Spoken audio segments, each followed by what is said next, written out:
Really quick, this is Bombshell, what she's about to warn you of. Kristen Megan, she's a military veteran, right? Yes, I was in the U.S. Air Force for 9 years. Wow.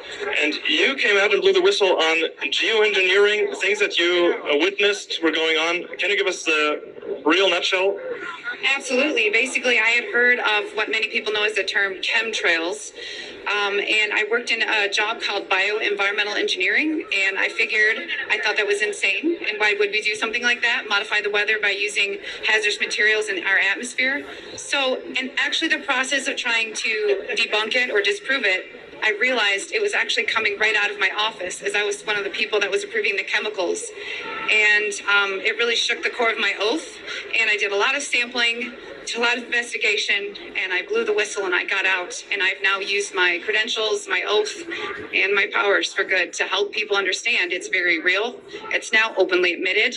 There are multiple forms of weather modification. I specifically found the one of stratospheric aerosol injection.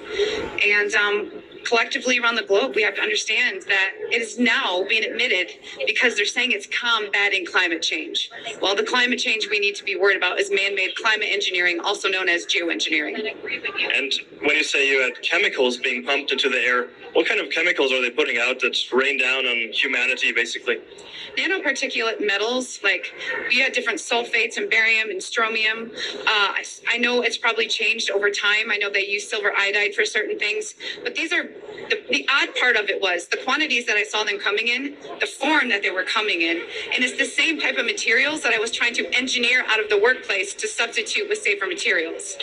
And when you notice that what's called the safety data sheet, the information about a chemical of what personal protective equipment to wear, how do you dispose of it, how do you pack it to ship it? When key information is missing, I ask questions, and my questions led to demonization, and I knew I found something I shouldn't have. That's insane. So these metals are basically toxic for the humans, I would presume, or? Yes, because it also has aluminum, and a lot of people will tell you, well, these things aren't horrible in small quantities.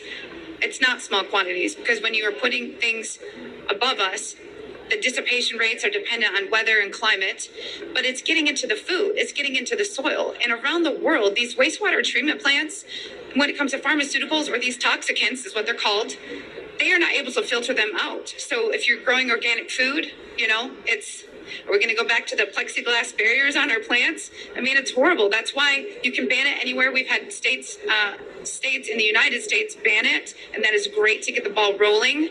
But people really need to wake up to it, irrespective of any political party. It's not okay. And you're seeing a huge increase in neurodegenerative issues like Alzheimer's. It's really difficult for people with respiratory issues and asthma. And people are wondering why they have allergies 24/7, 365.